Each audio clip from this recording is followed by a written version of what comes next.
Il a fait de son mieux jusqu'à ce qu'il a pu condenser la preuve. Il a porté la preuve visible devant les gens.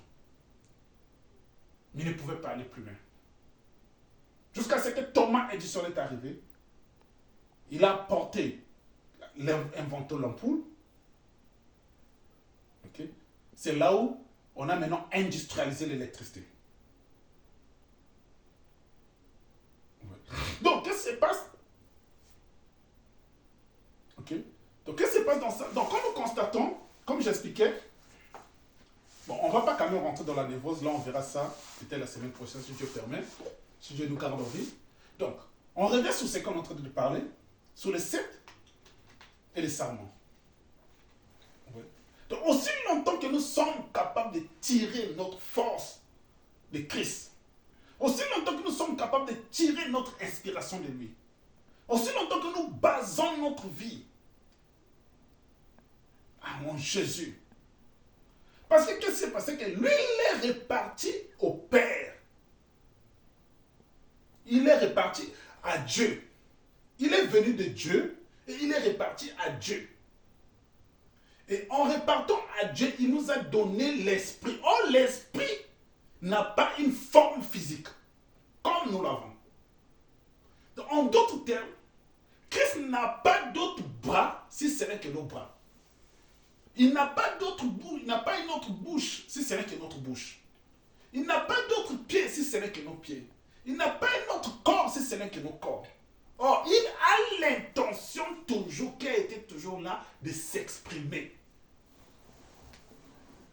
Et c'est la raison pour laquelle la Bible dit que la terre entière attend la manifestation des fils et des filles de Dieu. Vous voyez? Donc, quand la terre attend la manifestation des fils et des filles de Dieu, la terre n'attend pas la manifestation des filles et des fils de Dieu qui sont sous les dogmes, qui peuvent croire aux miracles. Et pour certains types de miracles, ils vont dire, ah non, mais ça, ce n'est pas de Dieu. Ah, moi, j'ai du mal à croire en ça. Moi, je ne pense pas que ce n'est pas possible. Non.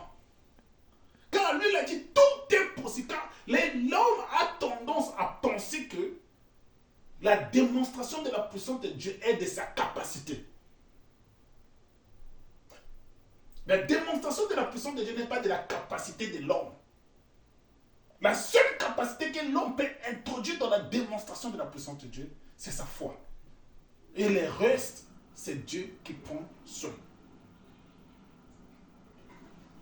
Ouais. Je vous avais parlé du témoignage de mon cousin qui est au pays, où mon jeune cousin, le petit frère de mon cousin là qui était malade, c'était Guicha, et son petit frère Dachary qui m'appelle, pour me dire, grand frère, regarde, il y a ton frère là, qui est en train de mourir.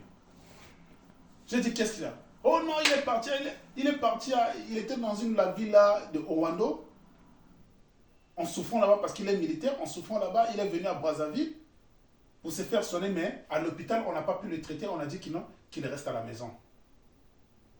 Or, dans ce genre de cas, cela veut dire que l'hôpital maintenant est incapable de te traiter.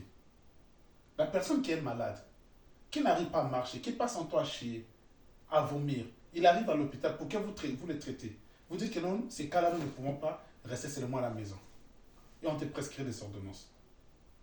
Et il était là, il était en train de prendre les médicaments. Il n'arrivait pas. Rien ne marchait. Tout ça là, il était là accouché. Il n'était même pas capable de se mettre debout. Et mon jeune cousin m'appelle, grand frère, regarde ton frère là, tout. Je dis, qu'est-ce qui se passe?